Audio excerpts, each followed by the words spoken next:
ప్రతి వాడు మన స్వదేశ మన స్వభాషతో మాట్లాడుతున్నాడు అని అనుకుంటున్నాడు. సరే, ఇవన్నీ జరుగుతున్నప్పుడు పేతురు వారి మధ్య లేచి నిలబడి 11 మంది శిష్యుల్లో ఒకడు అయిన పేతురు నిలబడి అంటున్నాడు, అయ్యలారా, మీరు ఊహించినట్టు పొద్దుపొడిచి జామైన కాలేదు, మీరు కొత్త మద్యం ఏమి తాగలేదు, దేవుని ఆత్మ చేత నింపబడ్డారు, పరిశుద్ధాత్మ చేత ప్రతి ఒక్కరు కూడా నింపబడ్డారు. దానికి సూచనలు చెప్తున్నాడు. ఏం జ్ఞాపకం చేస్తున్నాడు అంటే, యోవేలు ప్రవక్త ద్వారా క్రీస్తు పూర్వమే దేవుడు కొన్ని మాటలు పలికించాడట. అంత్య దినములలో నా ఆత్మను సమస్త జనముల మీద కుమ్మరించదను అని చెప్పాడు కదా.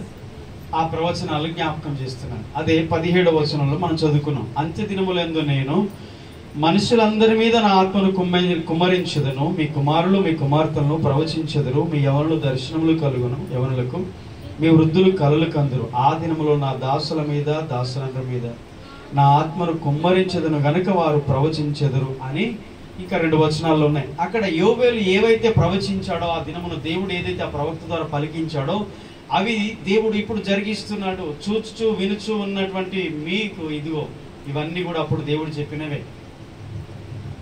పాత నిబంధన, మరి మీరు ధర్మశాస్త్రాన్ని చదివేవారు, పాత నిబంధన అంతా తెలుసు. అయినా దేవుడు ప్రవక్తల ద్వారా ఏం పలికించాడో ఏం చెప్పాడో అవి మాత్రం మీరు గుర్తించలేదు.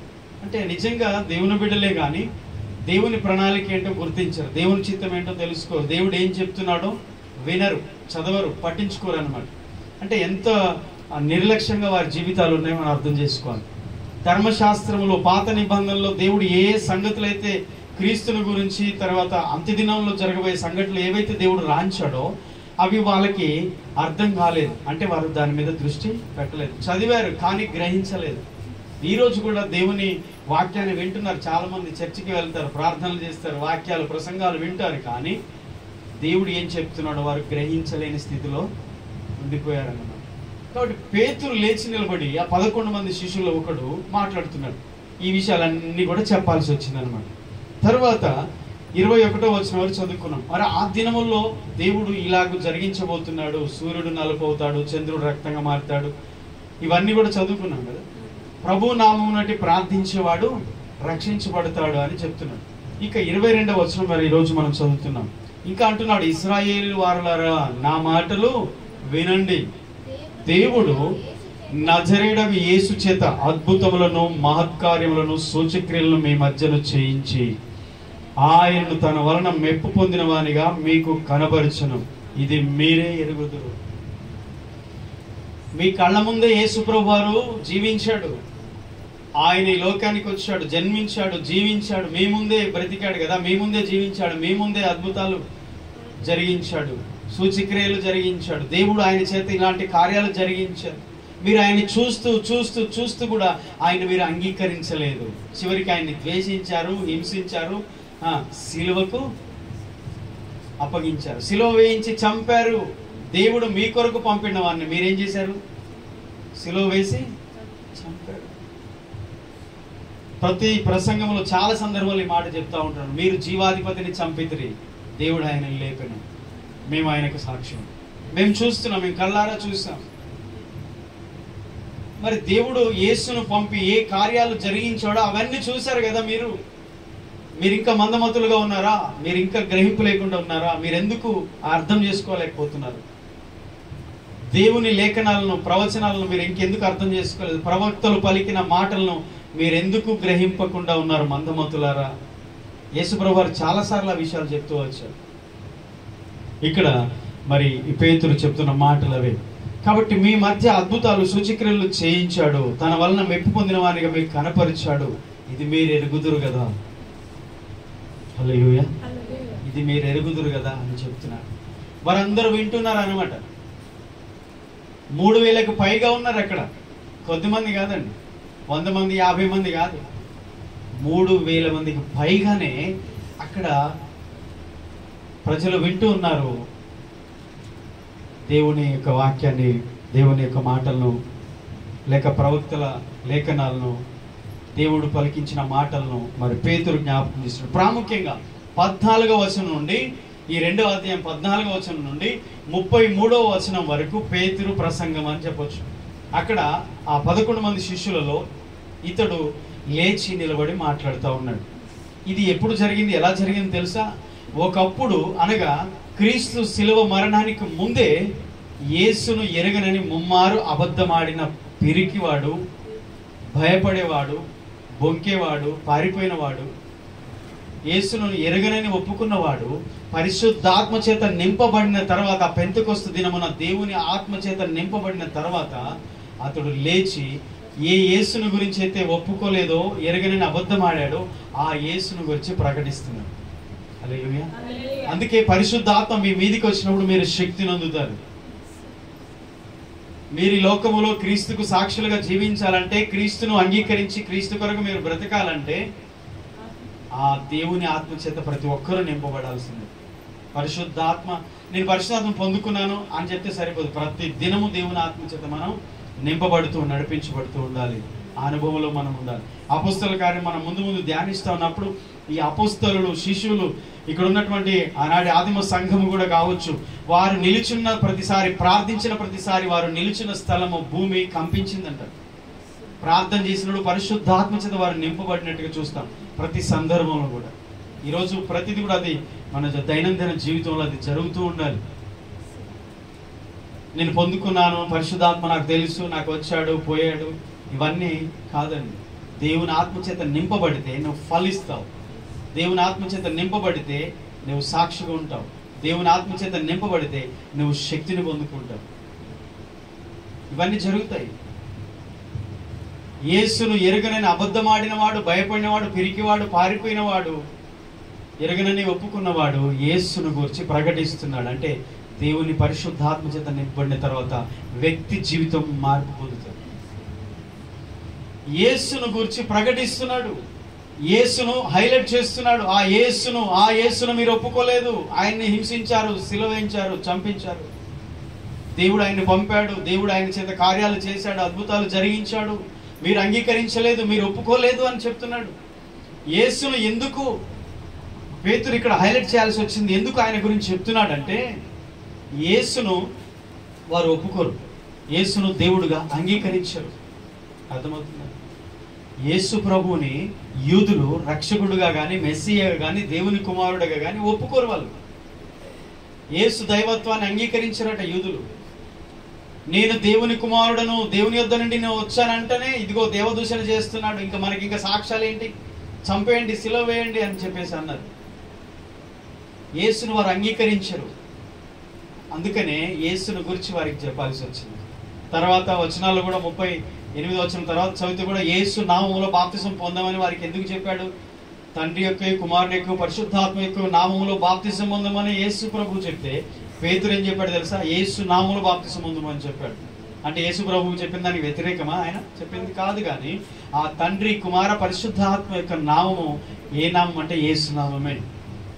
త్రిత్వమైన దేవుణ్ణి ఒప్పుకున్నవాడు యేసు నామములో బాప్తిసం పొందినప్పుడు అది నిజమైనటువంటి బాప్తిసం లెక్కలోకి వస్తుంది. గమనించండి, ఎందుకు యేసుని గురించి ఎక్కువగా ఆయన చెప్పాల్సి వచ్చిందంటే, ఆ మీ కొరకు పంపబడిన మీ రక్షకుని మీరు అంగీకరించలేదు, సిలువ వేసి చంపారు. సేవకుని అంగీకరించలేదు. దేవుడు తన సేవకుడైన యేసును పంపి అంటాడు ఇంకొక చోట, తన ప్రజలను వారి పాపం నుంచి విడిపించడానికి యేసు లోకానికి వచ్చాడు. అయితే యేసు పంపిన సేవకులు కూడా భూమి మీద ఉన్నారు. ఇప్పుడు దైవ సేవకులు, ఆయన సేవకులు కూడా చేసే పని అదే. ప్రజలను హెచ్చరించి, గద్దించి, ఖండించి, బుద్ధి చెప్పి, దుష్టత్వం నుంచి మళ్లించి దేవుని తట్టు తిప్పే పని చేస్తున్నారు. అయితే ఇప్పుడు కూడా ఆనాటి యూదులు యేసును హింసించినట్టుగా ఇప్పుడున్న సేవకులను, దేవుడు పంపిన సేవకులను కూడా వ్యతిరేకిస్తున్నారు ఈనాటి విశ్వాసం ప్రజలు. ఎందుకు దేవుడు పంపిన సేవకుని ఎందుకు ప్రజలు అంగీకరించట్లేదు? ఎందుకు ప్రజలు దేవుని సేవకుని మాట వినట్లేదు, సేవకుని మాటకు లోబడట్లేదు? ఇంకో విషయం తెలుసా? దేవుని విలువ తెలిసిన వానికే దైవ సేవకుని విలువ తెలుస్తుంది. దేవుని విలువ నీకు అర్థమైతే సేవకుని విలువ అర్థమవుతుంది. దేవుడు ఎందుకు పంపించాడు సేవకుని అంటే, మనల్ని ఆశీర్వదించడానికి కాదు, మనల్ని సరిచేయడానికి, మనల్ని ఖండించి గద్దించి తప్పుడు మార్గము నుంచి మళ్ళించి ఆయన మార్గంలో నడిపించడానికి దేవుడు తన సేవకులను పంపిస్తారు. కానీ మాకు అక్కర్లేదన్నారు. యేసును అంగీకరించట్లేదు. వీడిని సిలువ వేయండి, అవసరమైతే ఆ దొంగను బరబ్బను విడుదల చేయండి, యేసును సిలువ వేయండి, బందిపోటు దొంగను విడుదల చేయండి. ప్రజలు ఏం కోరుకుంటున్నారు? గొర్రెలకి కాపరి అవసరం లేదంట. గొర్రెలు స్వేచ్ఛగా తిరగాలనుకున్నాయంట. కాపరితో పని లేదంట. కానీ వాటికి తెలియదు తొడేలు బారిన పడతాయని. వాటికి తెలియదు సింహాలు, పులులు, అడవి జంతువులు, మృగాల బారిన పడిపోతాయని. కేవలం స్వేచ్ఛను మాత్రమే గొర్రెలు కోరుకుంటున్నాయి, కాపరి ఆధ్వర్యంలో ఉండడానికి ఇష్టపడట్లేదు. అంటే అవి ప్రమాదంలోనే ఉన్నాయని అర్థం. యూదులు యేసును సిలువ వేసి చంపారు, మెస్సయ్యను చంపారు. వారి కొరకు పంపబడిన వాడు యేసు వారి కొరకే వచ్చాడు.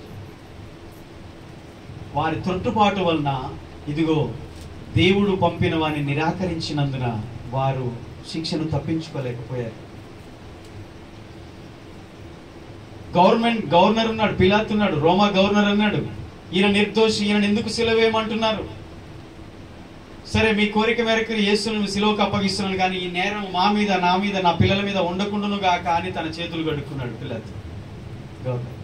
అయితే వారేమన్నారు? వారి రక్త అపరాధం మా మీద, మా పిల్లల మీద ఉండును గాక, వీడిని సిలువ వేయండి, వీడు మాకు అవసరం లేదన్నారు.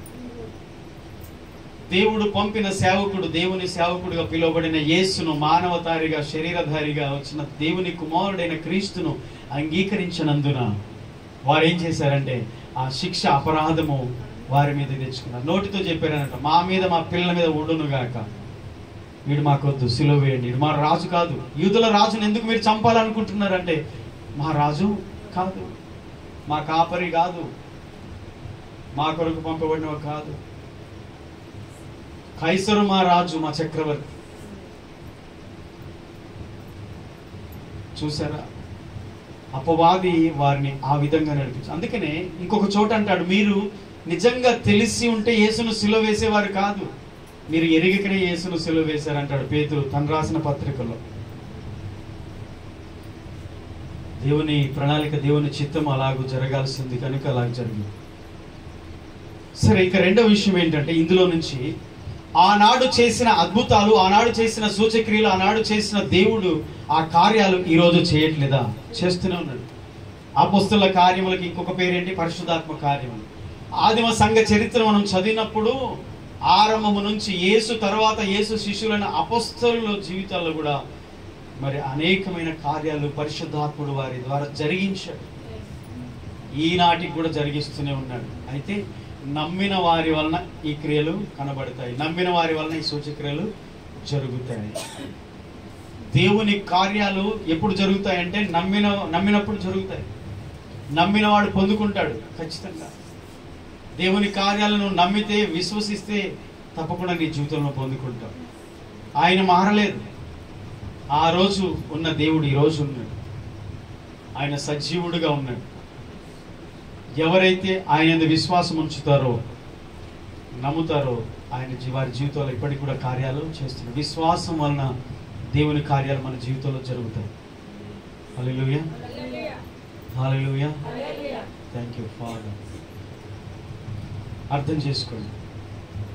తర్వాత 23వ వచనం చూడండి. దేవుడు నిశ్చయించిన సంకల్పమును, ఆయన భవిష్యత్తు జ్ఞానమును అనుసరించి అప్పగింపబడిన ఈయనను మీరు దుష్టుల చేత సిలువ వేయించి చంపితిరి. దేవుడు ముందుగా నిశ్చయించినాడు. ఆయన సంకల్పము, భవిష్యత్తు జ్ఞానం అనుసరించి అప్పగించబడిన ఈయనను మీరు దుష్టుల చేత సిలువ వేసి చంపితిరి. మరణము ఆయనను బంధించి ఉంచుట అసాధ్యము కనుక దేవుడు మరణ వేదనలు తొలగించి ఆయనను లేపాడు. యేసును మరణము బంధించి ఉంచుట అసాధ్యం. నిజంగా మారు మనసు పొంది పాపం విషయమై చనిపోయిన వారు, నీతి విషయమై జీవించేవారు, నిజంగా తిరిగి జన్మించిన వారు, పాపం విషయంలో చనిపోయిన వారు, ఇక పాపము జోలికి పోకుండా నీతి విషయమై జీవించేవారు ఇట్లాంటి అనుభవంలో ఖచ్చితంగా పాలు పొందుతారు. ఆయన మరణ అనుభవంలో పాలువారుగా ఉంటారు. ఆయన పునరుత్థాన అనుభవంలో పాలువారుగా ఉంటారు. ఆయన ఎందుకు మరణం బంధించి ఉంచుట అసాధ్యమైంది తెలుసా? ఆయన పరిశుద్ధుడు గనుక. పరిశుద్ధతను కలిగి పరిశుద్ధతను కాపాడుకునే ప్రతి విశ్వాసి జీవితంలో కూడా దేవుని అధికారం ఉంటుంది. ఇక సాతాను అధికారం వారిలో పనిచేయదు. ఎవరిలో సాతాను పనిచేస్తాడో, ఎవరిలో సాతాను అధికారం పనిచేస్తుందో, ఆ సాతాను అధికారం కిందకి ఎవరు వెళ్ళిపోతారంటే ఇంకా పాపం విషయంలో బ్రతికున్నవారు, వారి జీవితంలో మాత్రమే సాతాను పనిచేస్తూ ఉంటాడు. ఒకవేళ దేవుని బిడ్డలమైనా సరే, దేవుని నమ్ముకున్నా సరే, పాపములో మనం ఇంకా జీవిస్తున్నామంటే దేవుని అధికారంలో మనం లేము. యేసును మరణము బంధించి ఉంచుట అసాధ్యమైపోయింది. ఎందుకంటే ఆయన పరిశుద్ధుడిగా జన్మించాడు, పరిశుద్ధుడిగా జీవించాడు. అని ఈరోజు సంఘం అంతా కూడా చేయాల్సింది అదే. పరిశుద్ధతను సంపూర్తి చేయాలి, పరిశుద్ధతను పరిపూర్ణతలోనికి మనం వెళ్ళాలి. ఇంకా పసిపిల్లల్లాగా ఇంకా లోక మూలపాఠములను, ఇంకా లోక సంబంధమైన పాపములోనే ఉన్న విశ్వాసులు, క్రైస్తవులందరూ కూడా ఇంకా పరిశుద్ధతను రుచి చూడలేదు. దేవుని నీతి, దేవుని పరిశుద్ధతలోనికి మనం, మన నీతి కాదు, మన పరిశుభ్రత కాదు, దేవుని పరిశుద్ధత, దేవుని నీతిలోనికి మనం వెళ్ళాలి. అలాగే మనం ఎదగడానికి ప్రయత్నించాలి. అప్పుడే క్రీస్తు రాకడలో సంఘము క్రీస్తుని ఎదుర్కొంటుంది, ఆయన కలుసుకునే అర్హత ఉంటుంది. తిరిగి జన్మించకపోతే, ఇంకా మారు మనసే పొందకపోతే ఈ అనుభవం ఎలా వస్తుంది చూడండి. మరణం ఆయన్ని బంధించి ఉంచుట అసాధ్యమని చెప్తున్నాడు. దేవుడు మరణ వేదనలు తొలగించి ఆయన్ను లేపనని చెప్తున్నాడు. 25వ వచనం దావీదు కూడా ఇలాగ అంటున్నాడు, నేను ఎల్లప్పుడూ నా ఎదుట ప్రభువును చూచుంటుని, ఆయన నా కుడి పార్శ్వమున ఉన్నాడు కనుక నేను కదల్చబడను. కావున నా హృదయం ఉల్లసించను, నా నాలుక ఆనందించను.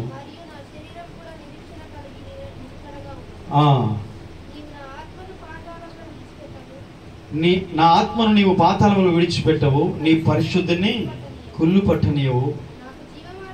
నాకు జీవ మార్గము తెలిపితివి, నీ దర్శనం అనుగ్రహించి నన్ను.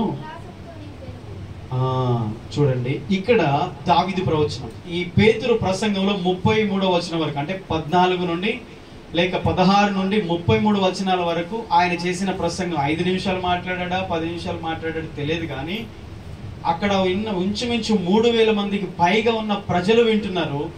ఏం చెప్తున్నాడు అంటే, యేసుక్రీస్తును వారు అంగీకరించలేదు, తృణీకరించారు, సిలువ వేసి చంపారు. అయితే ఆ విషయాలు చెప్తున్నాడు. యేసు ఎవరో కాదు, మీ కొరకు పంపబడిన దేవుని కుమారుడు, ఆయన మెస్సయ్య. మీరు ఆయన్ని గుర్తించలేదు. ఇదిగో మీరు చూస్తున్న వింటున్న ఈ పరిశుద్ధాత్మ యోవేలు ప్రవక్త ద్వారా దేవుడు చెప్పాడు కదా ఆ రోజు, అది కుమ్మరించాడు. చూడండి, యేసును కూడా మీరు అంగీకరించలేదు.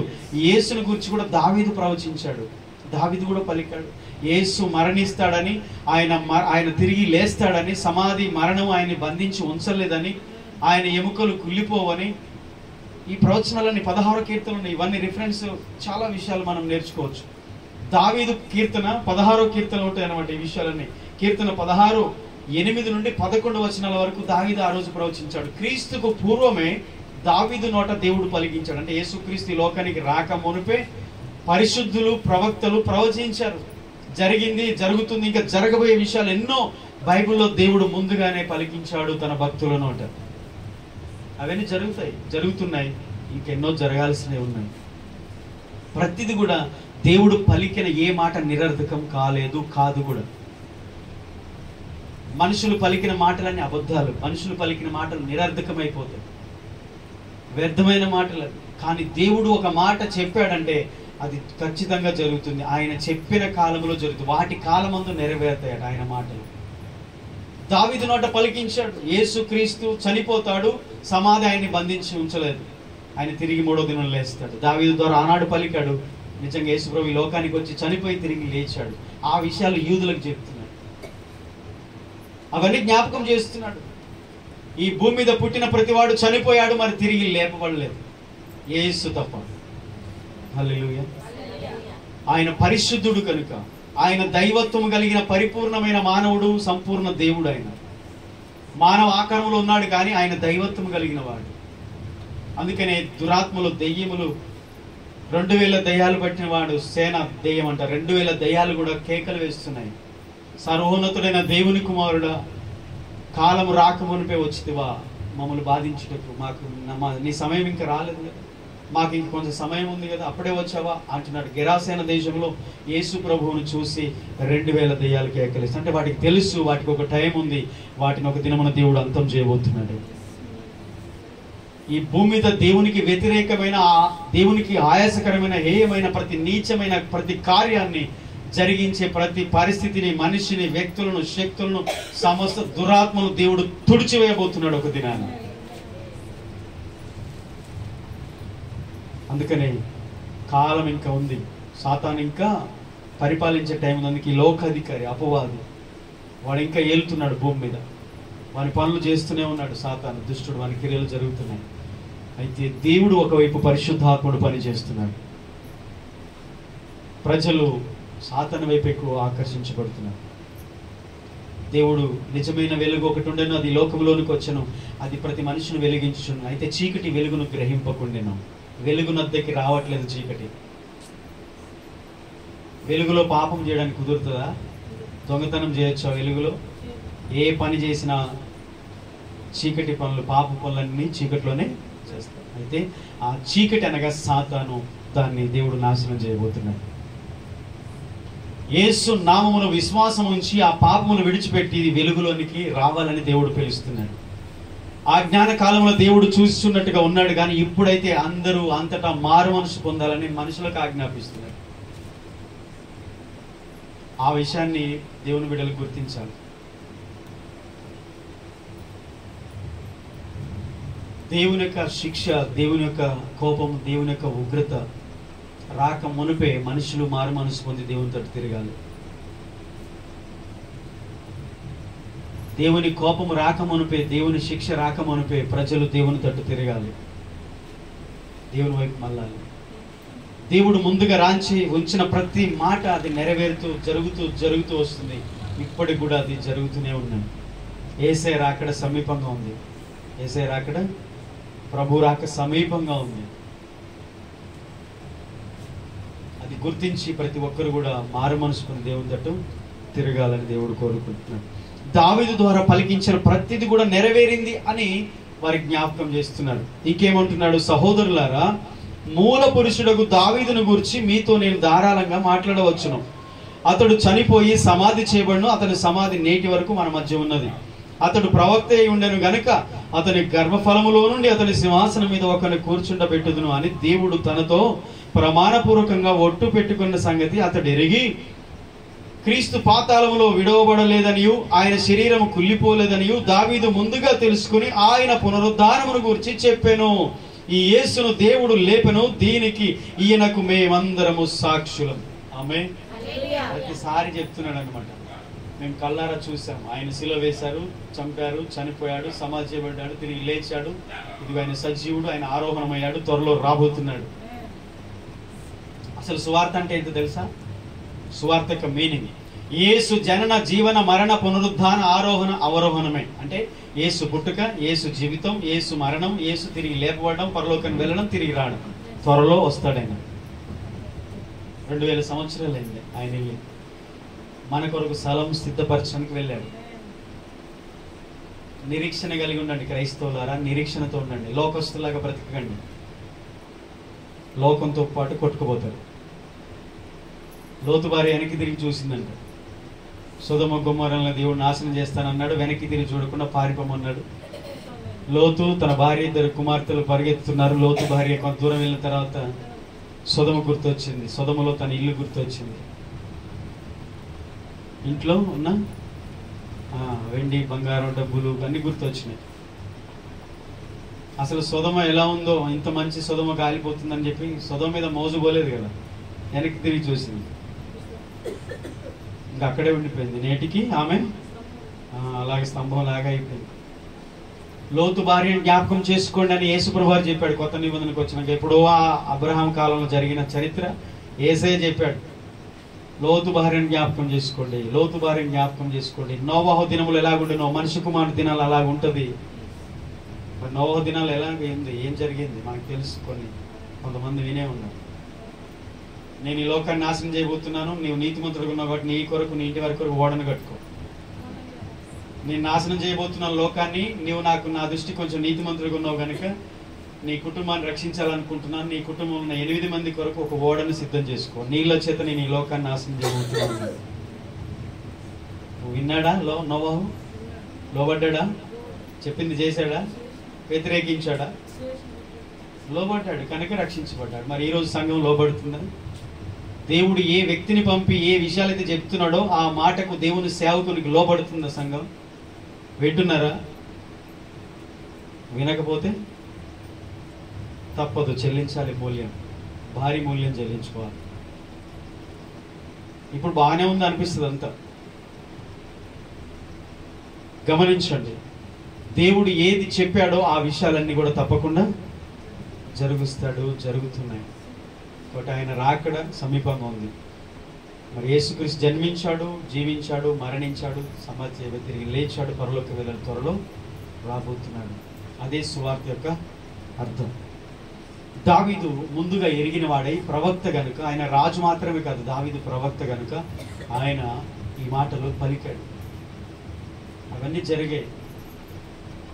ఇవన్నీ చెప్తున్నప్పుడు అరే మాకు తెలుసు కదా, మేము అబ్రహాము ఆ సంతానం, మేము మాకు అంత తెలుసు, మాకు ధర్మశాస్త్రం ఉంది, పాత నిబంధన అని చెప్పుకుంటున్న వీరందరి జీవితంలో వాక్యము క్రియ చేయడం ప్రారంభించింది. యోవేలు ప్రవచనం చెప్పాడు, దావీదు ప్రవచనం చెప్తున్నాడు. యోవేలు ద్వారా దేవుడు అలా పలికించాడు, దావీదు ద్వారా ఇలా పలికించాడు. మీకు తెలియదా? మీరు చదవలేదా? మీరు వినలేదా? మీరు చూడలేదా? దేవుడు ఏం చెప్పాడు అది జరుగుతున్నాయి, జరిగించాడు అని యేసుని గురించి కూడా చెప్తున్నప్పుడు వారి కన్నులు తెరవబడుతున్నాయి. ఈ ప్రసంగం ముగించేసరికి ఏమైందో తెలుసా? హృదయములో పొడవబడ్డారట, నొచ్చుకున్నారంట. అయ్యలారా మేమేం చేయాలి ఇప్పుడు? ఏం చేయొద్దు, మారు మనసు పొందండి. అదే చెప్పాడండి, మారు మనసు పొందండి. మీ పాపముల గురించి మీరు ఒప్పుకోండి. పాప క్షమాపణ కొరకు ప్రతివాడు యేసుక్రీస్తు నామములో బాప్తిసం పొందండి. అప్పుడు మీరు పరిశుద్ధాత్మ వరము పొందుతారు. ఇది మీకు, మీ పిల్లలకు, మీ దూరస్తులకు అందరికి కూడా వర్తిస్తారు. చెందు నిజంగా అది 3000 మంది బాప్తిసం పొందారు. ప్రసంగం అయిపోయేసరికి 3000 మంది మారు మనసు పొంది బాప్తిసం తీసుకున్నారు. మరి మారు మనసు రావడానికి, వారు రక్షణ పొందడానికి, బాప్తిసం పొందడానికి, పరిశుద్ధాత్మ పొందడానికి వారికి ఎలాంటి బోధ అవసరమైంది తెలుసా? తల మీద చేపెట్టి దువ్వే బోధలు కాదు అది.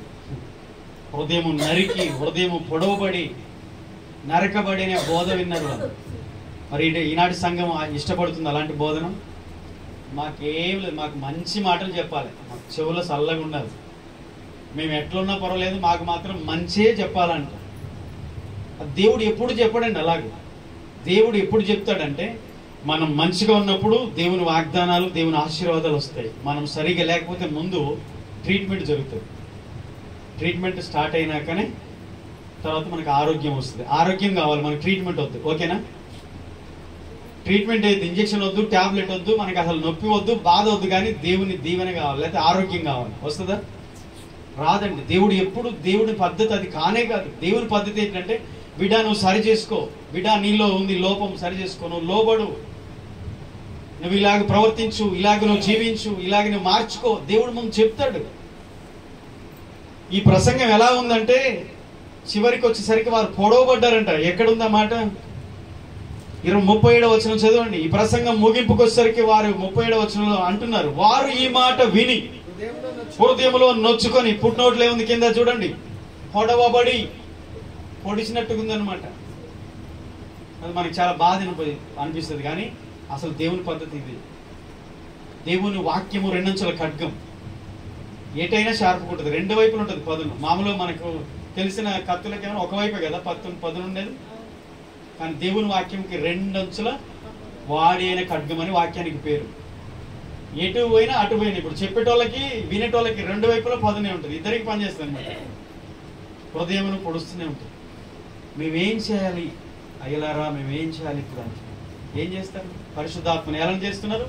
యేసును వ్యతిరేకించారు, సిలువ వేసి చంపారు. దేవుడు ముందుగా చెప్పలేదా ఇవన్నీ? మీరు ఎందుకు గ్రహించట్లేదు? దేవుడు మీ కొరకు పంపిన సేవకుని మీరు ఎందుకు తృణీకరించారు? ఎందుకు మీరు ఆయన్ని వ్యతిరేకించారు? ఎందుకు మీరు ఆయన నమ్మలేదు? ఎందుకు మీరు ఆయన అంగీకరించలేదు? దేవుడు పంపించింది మన కొరకే కదా. యేసును పంపింది, నజరేయుడైన యేసు ఈ లోకానికి ఎందుకు శరీరధారికి వచ్చాడు? యూదులకు చెప్తున్నాడు, మీ కొరకే కదా దేవుడు పంపించింది.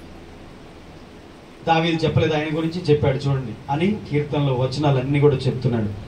చివరిగా 33వ వచనం, కాగా ఆయన దేవుని కుడి పార్శ్వమున హెచ్చింపబడి పరిశుద్ధాత్మను గూర్చిన వాగ్దానము తండ్రి వలన పొంది మీరు చూచుచూ వినుచున్న దీనిని కుమ్మరించి ఉన్నాడు. ఆమేన్. ఇంత చెప్పాల్సి వచ్చింది. పరిశుద్ధాత్మను పొందుకున్న వాళ్ళని చూసి హేళన చేస్తున్నారని. ఏం భాషలు, ఏం మాటలు, వీళ్ళకి పొద్దున్నే తాగొచ్చారా అని మాట్లాడుతున్నందుకు ఇంత చెప్పాల్సి వచ్చింది. ఏం కాదు నాయన, యోవేలు ప్రవక్త ద్వారా, దావీదు ద్వారా దేవుడు చెప్పాడు, యేసును పంపించాడు, ఆయన సిలువ చంపారు మీరు, ఆయన చనిపోయిన తిరిగి లేచాడు, కనపడ్డాడు, పరలోకం వెళ్ళాడు, ఇదిగో తండ్రి వలన వినిన వాగ్దానం పంపించాడు, అగో ఆ వాగ్దానం వచ్చింది, ఆ పరిశుద్ధాత్మ కుమ్మరింపు. మీరు కళ్ళతో చూస్తున్నారే, మీరు వింటున్నారే, మీరు చూస్తూ వినిచున్న దీనిని ఆయన కుమ్మరించాడు. హల్లెలూయా.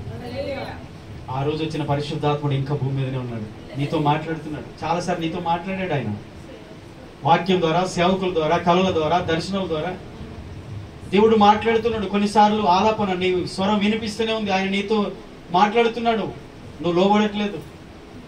బిడా, ఆ పాపాలు విడిచిపెట్టు, అందులోంచి బయటికి రా. దేవుడు చెప్తాడు చాలాసార్లు, ఇది సరైంది కాదు, ఇది మంచిది కాదు, నువ్వు చేస్తున్న పని మంచిది కాదు, నువ్వు మాట్లాడే మాట మంచిది కాదు, నువ్వు వెళ్తున్న త్రోవ మంచిది కాదు. దేవుడు మాట్లాడట్లేదా? పరిశుద్ధాత్ముడు ఆయన మనల్ని తట్టుతూనే ఉన్నాడు, కానీ మనం లోబడట్లేదు. లోపము మన దగ్గర ఉంది, దేవునిలో లేదు. చాలా మంది తెలియదు, దేవుని మీద నిందేస్తారు. సగం సగం భక్తి చేస్తాం మనం చాలాసార్లు. మనుషుల మీద ఆధారపడతాం, దేవుని మీద ఆధారపడతాం, అది మన లోపం. కొన్నిసార్లు మనల్ని మనమే నమ్ముకుంటాం, మన మీద మనమే మన మనసును నమ్ముకుంటాం. నాకు బలం ఉంది, నాకు తెలివి ఉంది, నాకు జ్ఞానం ఉంది. నో, ఇవి ఉండవు. ఇవి ఎంతకాలం ఉండేవి కానే కావు. మనం నమ్ముకున్న దేవుని మీద మనం ఆధారపడాలి. పరిశుద్ధాత్మను కుమ్మరించాడు, ఆయన మన మధ్యలో ఉన్నాడు. ఆయన యేసే రాకడికి మనం సిద్ధపరిచేది. చివరిగా నా మాటలు ముగిస్తూ వినండి. పరిశుద్ధాత్ముడే నిన్ను యేసు కొరకు, ఆయన రాకడ కొరకు నిన్ను సిద్ధపరిచేది. నిన్ను సరిచేసి నిన్ను సంఘ క్రమంలో ఉంచి దైవ సేవకుడు ఉన్నాడు, దేవుని ఆత్మ ఉన్నాడు. ఇద్దరి మాట నువ్వు వినకపోతే, లోబడకపోతే నీ ఆత్మకు నీవే ఉత్తరవాలి. నీ ఆత్మకు నీవే. ఆయనకు చేతులు కడుక్కున్నాడుగా, నేను నిర్దోషిని అని. అలాగే నేను కూడా పరిశుద్ధాత్ముడు కృపకు మూలమగు ఆత్మను తిరస్కరించిన వాడు మరి ఎక్కువైన దండనకు పాత్రుడవుతాడు, శిక్షకు. పరిశుద్ధాత్మను, యేసును దూషించిన క్షమాపణ ఉంది, కానీ దేవుని ఆత్మ నేను ఒప్పింపజేస్తున్నాడు. పరిశుద్ధాత్ముడు నీతో మాట్లాడుతున్నాడు అనేక సార్లు. ఆయనకు నువ్వు లోబడుకుని ఆయన వ్యతిరేకిస్తే నీకు క్షమాపణ లేదు. ఇక పరిశుద్ధాత్ముడు తీసివేయబడతాడు, ఒక దినమున ఆయన వెళ్ళిపోతాడు. ఇక సువార్త ద్వారాలు మూయబడతాయి. ఇక భూమి మీద ఇంకెవరు రక్షించబడే ఛాన్స్ లేదు. అప్పుడు అయ్యో నా ఇంటి వారు రక్షించబడలేదు, నా పిల్లలు, నా భర్త, నా భార్య ఏడ్చిన ప్రయోజనం లేదు. ఇప్పుడు ఆయన ఉన్నాడు. ఇప్పుడు అడగండి, అయ్యా పరిశుద్ధాత్ముడా, నా భర్త మారట్లేదు, ఆయన దర్శించు అని నువ్వు ఇక్కడ ఏడిస్తే దేవుని పరిశుద్ధాత్మ వెళ్ళి అతన్ని దర్శిస్తాడు. ఇప్పుడు ఆ సమయం, ఇప్పుడు అవకాశం ఉంది, ఇప్పుడు ఉంది. ఒక రోజుకు తీసివేయబడుతుంది అది. ఇప్పుడు నిర్లక్ష్యంగా బతికి నీవే తిరుగుబాటుదారిగా, నీవే వ్యతిరేకించే వ్యక్తిగా ఇప్పుడు నువ్వు మూర్ఖంగా ఉండి రేపు ఏడిస్తే నీకు ప్రయోజనం లేదు. ఇప్పుడు నువ్వు ప్రార్థన చేయి. ఆయన ఉన్నాడు, ఆయన నీతో ఉన్నాడు, నీలో ఉన్నాడు. నీ ప్రార్థన వింటాడు, నీ మూలుగులు వింటాడు. యుక్తముగా ఎలాగో ప్రార్థన చేయాలో మనకు తెలియదు, కానీ ఉచ్చరింప శక్యము కానీ మూలుగులతో ఆత్మ తానే మన ఆత్మతో మన పక్షంగా దేవునికి విజ్ఞాపన చేస్తున్నాడు. రోమపత్రిక 8:26 పరిశుద్ధాత్ముడు మన పక్షంగా విజ్ఞాపన చేస్తున్నాడు. మరి ఆయన సహాయాన్ని కోరుకుందాం. అంత్యదినం వరకు ఆత్మ సంచకరువుగా ఉన్నాడు. మనం ముద్రించబడ్డాం దేవుని ఆత్మలో. మరి ఎందుకు పోగొట్టుకుంటారు? ఎందుకు పరిశుద్ధాత్మను దుఃఖపరుస్తారు? దేవుని ఆత్మను దుఃఖపరచడానికి యుగమందు, రాబోయే యుగమందు క్షమాపణ లేదు. చూచుచూ వినుచున్న ఈయన కుమ్మరించాడు, ఇదిగో పరిశుద్ధాత్ముడు వచ్చాడు. మీరేమనుకుంటున్నారు? ఆయన మాట వినండి. యేసుని గురించి సాక్ష్యం ఇచ్చేది ఆయనే, యేసును ఒప్పుకున్న చేసేది ఆయనే. నిన్ను, నీ కుటుంబాన్ని పాపం గురించి, నీతిని గురించి, తీర్పుల గురించి ఒప్పింపజేసి తప్పించేవాడు, నరకం నుంచి తప్పించేవాడు పరిశుద్ధాత్ముడే. మీరెందుకు ఆయన మెల్లని స్వరాన్ని తిరస్కరిస్తున్నారు? దేవుడు మాట్లాడుతూ ఉంటే మనం వ్యతిరేకించుకుంటూ వెళ్ళిపోతాం. నాకు తెలుసులే అనుకుంటూ వెళ్ళిపోతాం. ఒక దినం ఆయన నిన్ను విడిచిపెట్టిపోతాడు. ఇంకా నిన్ను ఎవరు పట్టించుకోరు. ఎంతమంది వచ్చి మనల్ని రోజు ప్రోత్సహిస్తారు? ఎవరు వచ్చి మనల్ని బలపరుస్తారు? ఎవరు వచ్చి మనల్ని ఎంకరేజ్ చేస్తారు? దిగులు పడకు, ధైర్యంగా ఉండని ఎవరు చెప్తారు? ఎంతకాలం చెప్తారు? కానీ పరిశుద్ధాత్ముడే ఆదరణకర్త. ఆయన మనలో ఉండి, మనతో ఉండి మనల్ని ఆదరిస్తాడు, బలపరుస్తాడు, యేసు రాకడ కొరకు సిద్ధపరుస్తాడు, పాపం జోలికి వెళ్లకుండా పాపను గురించి భయం కలిగిస్తాడు, నీతిగా బ్రతకమని చెప్తాడు. ఎవరు చెప్పరండి ఇవన్నీ, ఎవరు చెప్పరు. ఏ స్కూల్లో చెప్పరు, ఏ ట్రైనింగ్లో చెప్పరు, ఎక్కడ ఎవడు చెప్పడు. దేవుని ఆత్మ చెప్తాడు, దైవ భయం కలిగి బ్రతుకమని చెప్తాడు. మరి అవి విడిచిపెట్టి ఆయన మాట వినక మన ఇష్టానుసారంగా బ్రతుకుతున్నాం. ఇప్పటికైనా అవకాశం ఉంది. ఒక్కసారి ఆయన దగ్గరికి వెళ్ళి ఆయన మనం ఆహ్వానించి పరిశుద్ధాత్మ చేత మనము ఒప్పించబడి, అయ్యా నా పాపము ఘోరమైన, దావీదంటాడు నీ పరిశుద్ధాత్మను తీసివేయకమంటాడు 51 కీర్తన. ఆయనకు తెలుసు తప్పు చేశాడు. అయితే పరిశుద్ధాత్ముడు తనను విడిచిపెట్టి వెళ్ళిపోతాడేనేమో అని ఆయన ఏడుస్తూ ప్రార్థన చేస్తున్నాడు. నేను పాపములు పుట్టాను, పాపములు నా తల్లి గర్భమున నన్ను ధరించింది అని ఒప్పుకుంటూ ఆయన నీ పరిశుద్ధాత్మ నా యొద్ద నుండి తీసివేయకు, సమ్మతి గల మనసు నాకు దయచేయి ప్రార్థన చేస్తాడు. కాబట్టి పరిశుద్ధాత్మ కుమ్మరించాడు దేవుడు. ఆయన మనతో ఉన్నాడు. మనం ఒప్పుకుందాం, యేసుకు సాక్షులుగా ఉందాం. పేతురు అంటున్నాడు, ఇదిగో ఈయన మీరు సిలువ వేసి చంపారు కదా, మేము ఈయనకి సాక్షులు. దేవుడు ఈయనని లేపాడు, మేము సాక్షులు, మేము చూసాం. ఈరోజు మనం కూడా సాక్ష్యం ఇవ్వాలి. యేసు సజీవుడైన దేవుడు. ఆయన మన పాపాల కొరకు ఈ లోకానికి వచ్చాడు. ఇదిగో నేను పాపినై ఉండగా నా పాపం నుంచి నన్ను కడిగి పవిత్రాలుగా ఆయన నన్ను చేశాడు. పాప క్షమాపణ నాకు దొరికింది. ఈరోజు నేను దేవుని కుమారుడిగా ఉండే భాగ్యం నాకు దొరికింది.